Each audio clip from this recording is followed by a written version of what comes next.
Hi, my name is Victor Madrid and I play for the FNQ Bulls, and you're watching the Hyundai Queensland State League. Welcome to the Hyundai Queensland State League Highlights Show.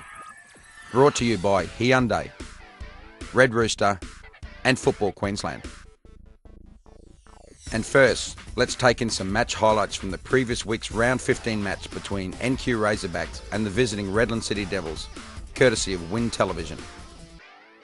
The Devils decided to give the Razorbacks hell at the Sports Reserve on Saturday night. A couple of close shaves early in the first half before Anthony Paolino found the back of the net. North Queensland's position looked even shakier when Nathan Whitten was sent off, leaving the home side down to 10 men for around 50 minutes of the match. Coach Mick Tonner had questioned whether his team had what it takes to be true championship contenders after their loss to the Sunshine Coast 2 weeks ago. He got his answer as grit and determination saw a reversal of fortunes in the second half. First, skipper Paul Sapelli kicked things into gear. Then Jake Navarro sealed the deal, celebrating in style. It's just the confidence boost the Razorbacks need. They face off against ladder leaders Olympic FC in Brisbane on Saturday night. Jessica Ross, Win News. And our extended Round 16 match highlights come to you from the Cleveland Showgrounds in Brisbane, where Redlands City Devils welcome the far North Queensland Bulls. FNQ Bulls have been inconsistent in their inaugural season, but have had some impressive results in Brisbane. Referee for the evening was Alan Milliner, fresh from a recent A-League appointment in Darwin during the week, and he got proceedings underway. Redlands quickly set out to get forward at most opportunities, Russell Woodruff getting a shot away early, forcing Bulls keeper Daniel Wildsmith to save. They looked to play the ball out from the back, and a mazy run from Graham Fife saw him set up Chris Bale. His drive forced a fingertip save from Wildsmith. From the corner, the ball rolled across the box, being let go by Ryan Bridge for Bale to stride onto. His run into the penalty area came to an abrupt end with a clumsy tackle from Stephen Cater. Russell Woodruff stepped up to take the resultant penalty and struck it well enough to beat the diving Wildsmith. Well placed and struck by Woodruff, and despite picking the right way and a light touch by Wildsmith, Redlands were deservedly in front after 11 minutes. 10 minutes later, FNQ attacked down the right and the ball was played across the area. Cater stole possession and he was clipped by Wayne Knight, bringing him down and a penalty to the visitors. Captain Victor Madrid took the responsibility, but his shot was not well hit and Andrew Ralph was able to smother, the ball going out for a corner. Knight tried to atone for his defensive error and laid a ball back for Danny Byrne, who set up debutant Jean Dubois. His right foot shot from the edge of the area was goal bound until Wildsmith was able to deflect onto the upright and away to safety. Redlands were dominant, coming forward at will. Fife was causing havoc down the left, and again Wildsmith earned his keep with another fine save. Woodruff unable to bundle home the rebound. When the Bulls did come forward, they appeared capable of finding an equaliser. Cater finding room here to get a shot away, but no way past Ralph. Knipe found space down the right and cut the ball back into the area, where Jesse Lindeman arrived at precisely the right moment. However, another superb save by Wildsmith kept his team in the match. When referee Alan Milliner blew the whistle for half-time, Redlands was surprisingly only in front, 1-0. The second half held high hopes for both sides, and the chances came quickly after the restart. Five for Redlands down the left sent a good cross in, where Woodruff was unable to accurately direct his header.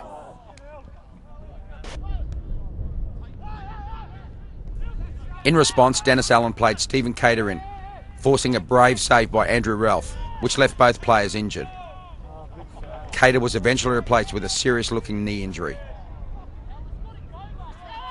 Allen was again in the action, setting up replacement Robert Pendenza, but Jesse Lindeman made a superb covering tackle to help his side retain the lead. On 51 minutes, a sweeping move started by Lindeman found Knipe going past the fullback. His pinpoint cross found an unmarked Woodruff, who easily converted to double Redlands' lead. Woodruff peeling away from his defender there and finding far too much time to finish the chance.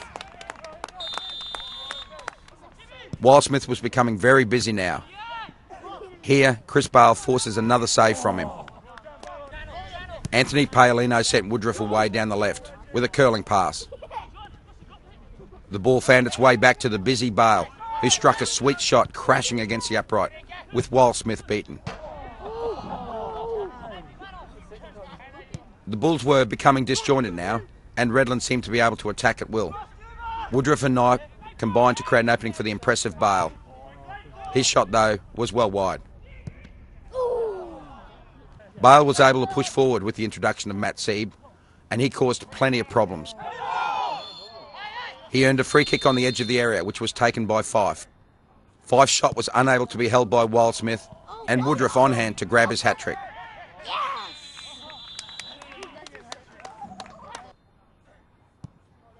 Good work by Woodruff to follow in the original shot, and did enough to bundle the ball over the line.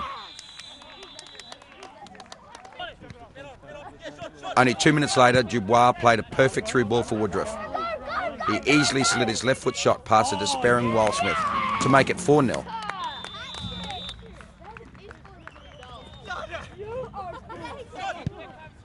Composure shown there by Woodruff to finish well and cap a memorable night for him. The final whistle saw the home side with a morale and goal average boosting 4-0 win over the disappointing Bulls. And afterwards we spoke to both coaches. Good response from the lads tonight after last week's loss to 10 men. Played really well in some patches, some terrific goals. Still a few things to work on, but certainly massive improvements, which I was really pleased with. Really looking forward now to next week's game against the Strikers. Should be a cracker. Yeah, obviously disappointed after the loss today. I mean, but we were in the game. I mean, as we were down 1-0 early on due to a penalty. We had a chance to get back into the game with a penalty ourselves to make it 1-1. Coming at half time, I thought there was something in the game for us, and we came out and probably for the first 5 or 10 minutes, I thought, yes, we're going to get a result here today.